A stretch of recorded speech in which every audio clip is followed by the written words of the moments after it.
You're about to hand your credit card to the cashier for a $5 coffee, and it seems simple, right? Well, you're wrong. In the next 3 seconds, something extraordinary is about to happen. A silent war breaks out, money changes hands, and multiple companies take their cut. But here's the insane part. You didn't pay a single cent in interest. So who just made money, and how much? By the end of this video, you'll never look at your wallet the same way again, because what I'm about to show you is a money-making machine so brilliant, so ruthlessly efficient, that it generates over $180 billion every single year. And most people have absolutely no idea how it works. Here's what's crazy. The average American carries 4 credit cards, which means there are over 200 million cards in wallets right now. Every single one of them, whether you use it or not, is making money for someone. But here's where it gets interesting. That basic Visa card in your pocket is making money completely differently than your friend's American Express Platinum. One is designed to profit when you fail, while the other profits when you succeed. So which one do you have? And here's the question nobody asks. If you're not paying interest, if you pay your balance in full every month, if you're the responsible credit card user, then who's actually paying for your rewards? Who's funding those cashback bonuses, those free flights, that 2% back on groceries? Someone is, and it might not be who you think. Before we expose this trillion-dollar machine, let me ask you something. Have you ever wondered why gas stations charge less if you pay with cash? Or why some small businesses refuse to accept American Express? Why credit card companies send you those pre-approved offers in the mail? It's all connected, and the answer is about to blow your mind. Let's start with some numbers that don't make sense until you understand the game. Every time you buy something with a credit card, the merchant doesn't get 100% of your money. They get less, and sometimes way less. So the question is, how much less? For Visa or Mastercard, it's usually 1.5% to 3.5%. But for American Express, it's often 3% to 4%, and sometimes even more. Now here's the insane part. In 2023, Americans made over $5.6 trillion in credit card purchases. So do the math. At just 2.5% average, that's $140 billion taken from merchants every single year. But wait, who gets that money? When you swipe your card, that merchant fee splits 3 ways. First, the card network, like Visa, Mastercard, or American Express, takes their cut. Then the issuing bank, like Chase, Bank of America, or Capital One, takes the biggest slice. And finally, the payment processor, the company handling the technology, takes what's left. But the question is, why do they each get a piece?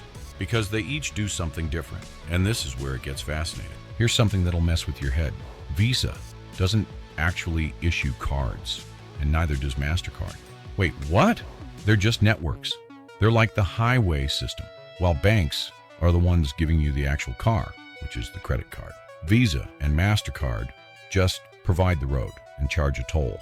But American Express is different. They build the highway and give you the car, so they control everything. The question is that better? For them, it's better, way better, because they get to keep all the fees instead of sharing. For you? Well, that depends on which side of this system you're on. Now let's talk about something interesting. The average credit card interest rate in 2024 is 22.76%. That's insane. That's higher than most personal loans, higher than most car loans, and way higher than mortgages. But here's the twist. Credit card companies don't want you to pay interest. Wait, what? I know it sounds backward, but hear me out. The people who pay interest are usually the people who can't pay. They're maxed out, they're struggling, and eventually, many of them default, file bankruptcy, or stop paying altogether. The best customers for credit card companies are actually the ones who pay on time every time, use their cards constantly, never carry a balance, and have perfect credit scores. Why? Because these people generate merchant fees with zero risk of default, so it's pure profit. Now you get 2% cash back, your friend gets airline miles, and someone else gets hotel points. But who pays for this? 3 groups pay for it. First, people who carry balances and pay interest. Second, people who pay late fees, which range from $15 to $40 per occurrence. And here's the one nobody talks about. Everyone who shops at stores that accept credit cards, because those merchant fees are built into the prices. That coffee isn't $5 because it costs $5 to make.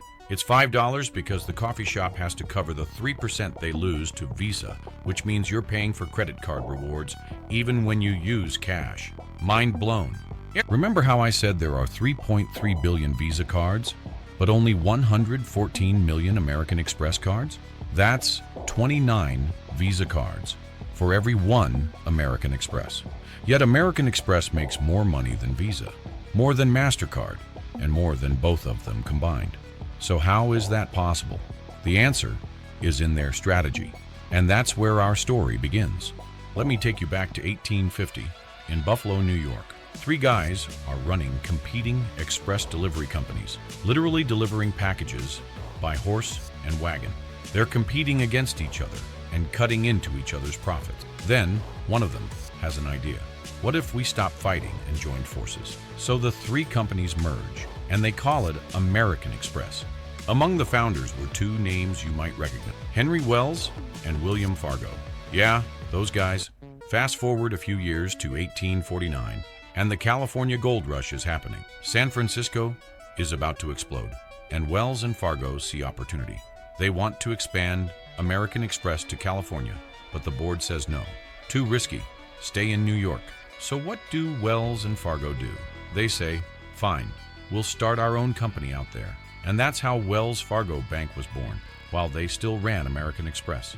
Imagine doing that today, running two competing financial giants simultaneously. For decades, American Express was just a delivery company handling packages, letters, and freight. Then, in 1882, they introduced money orders, which were safer than cash and easier to send.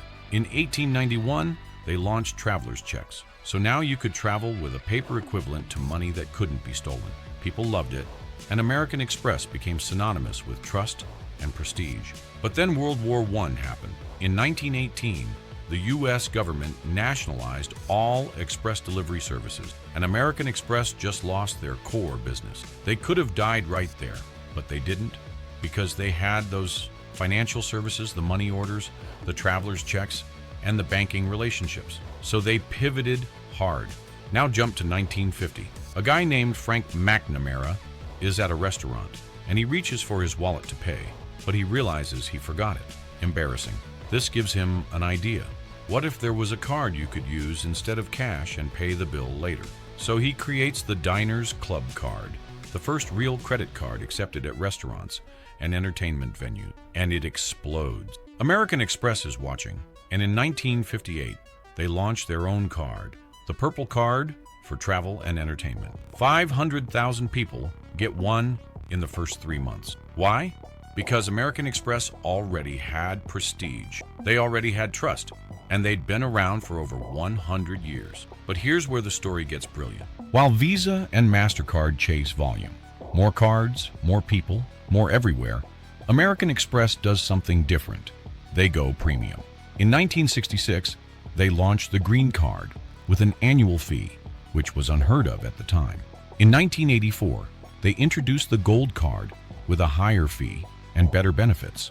Then, in 1999, they released the Platinum Card at $550 a year just to have the card. People think they're crazy. Who would pay to use a credit card? Turns out, wealthy people would. Then, in 1999, American Express does something absolutely wild.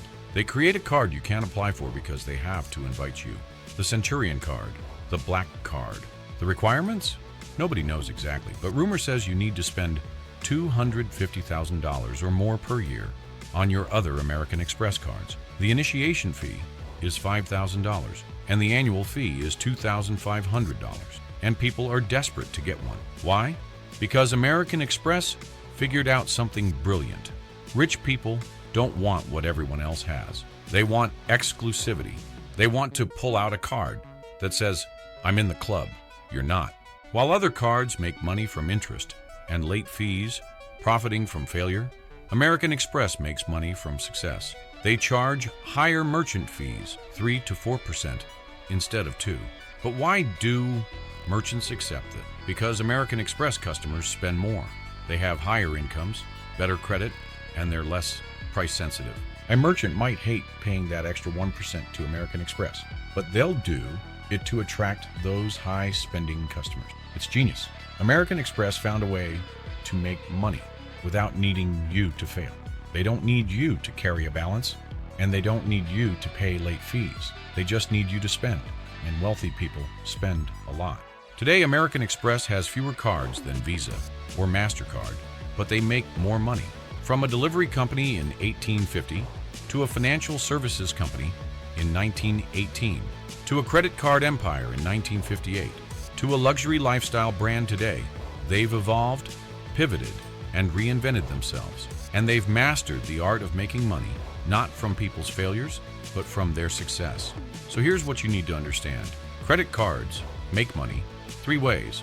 First, through merchant fees, which are 1.5% to 4% of every transaction.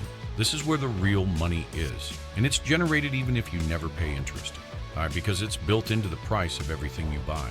Second, through interest charges, which range from 15% to 25% on carried balances. This targets people who can't pay in full, and while it's high risk and high reward, it's not the primary profit driver for premium cards. Third, through fees like annual fees, late fees, and foreign transaction fees. Annual fees can range from $0 to $550 or more, depending on the card. Late fees are $30 to $40 per occurrence, and then there are over-limit fees, cash advance fees, and balance transfer fees. But here's the real lesson. The system is designed so that everyone pays. If you pay with credit, the merchant fees get passed to you in higher prices. If you pay with cash, you still pay higher prices, but you miss out on the rewards. If you carry a balance, you pay interest directly. If you pay late, you pay fees directly. The house always wins. The only way to beat the system is to use credit cards for everything. Pay in full every month, collect the rewards, and never pay interest or fees. Become the customer they want, the one who spends without risk. Because in this game, there are 2 types of people. Those who understand how credit cards make money, and those who are how credit cards make money. Now you know the truth, so the question is, which one are you? If this blew your mind, hit that subscribe button and drop a comment telling me what surprised you most. Check out my next video, where I reveal the dark side of credit scores that banks don't want you to know. Until then, spend wisely.